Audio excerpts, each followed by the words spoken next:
Born in 1863, Henry Ford was the first surviving son of William and Mary Ford, who owned a prosperous farm in Dearborn, Michigan.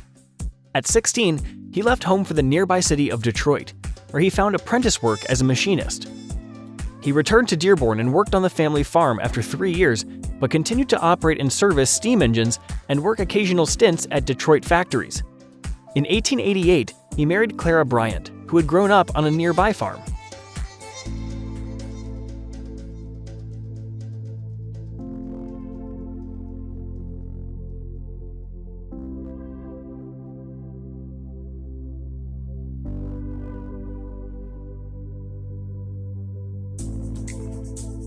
In the first several years of their marriage, Ford supported himself and his new wife by running a sawmill. In 1891, he returned with Clara to Detroit, where he was hired as an engineer for the Edison Illuminating Company. Rising quickly through the ranks, he was promoted to chief engineer 2 years later. Around the same time, Clara had given birth to the couple's only son, Edsel Bryant Ford. On call 24 hours a day for his job at Edison, Ford spent his irregular hours on his efforts to build a gasoline-powered horseless carriage, or automobile. In 1896, he completed what he called the Quadricycle, powered by a 2-cylinder, 4-horsepower gasoline engine. Determined to improve upon his prototype, Ford sold the Quadricycle in order to continue building other vehicles. He received backing from various investors over the next 7 years. In 1903, Ford established the Ford Motor Company. A month after the Ford Motor Company was established, the first Ford car, the 2-cylinder, 8-horsepower Model A, was assembled at a plant on Mack Avenue in Detroit. At the time, only a few cars were assembled per day, and groups of 2 or 3 workers built them by hand from parts that were ordered from other companies. Ford was dedicated to the production of an efficient and reliable automobile that would be affordable for everyone.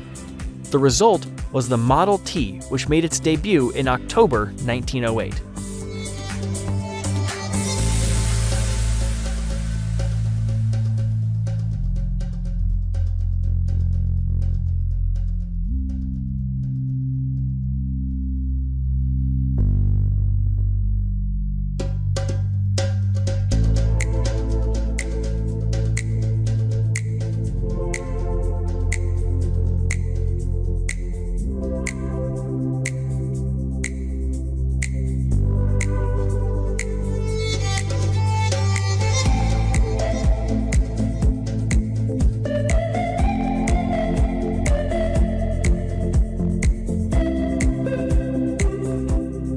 The Tin Lizzie, as the Model T was known, was an immediate success, and Ford soon had more orders than the company could satisfy. As a result, he put into practice techniques of mass production that would revolutionize American industry, including the use of large production plants, standardized interchangeable parts, and the moving assembly line. Even as production went up, demand for the Tin Lizzie remained high, and by 1918, half of all cars in America were Model Ts. In 1919, Ford named his son Edsel as president of Ford Motor Company, but he retained full control of the company's operations. In 1927, Ford ceased production of the Model T and introduced the new Model A, which featured better horsepower and brakes, among other improvements. By that time, the company had produced some 15 million Model Ts, and Ford Motor Company was the largest automotive manufacturer in the world. Ford opened plants and operations throughout the world. The Model A proved to be a relative disappointment and was outsold by both Chevrolet, made by General Motors, and Plymouth, made by Chrysler. It was discontinued in 1931. In 1932, Ford introduced the first V8 engine, but by 1936, the company had dropped to number 3 in sales in the automotive industry.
Ford's political views earned him widespread criticism over the years, beginning with his campaign against U.S. involvement in World War I.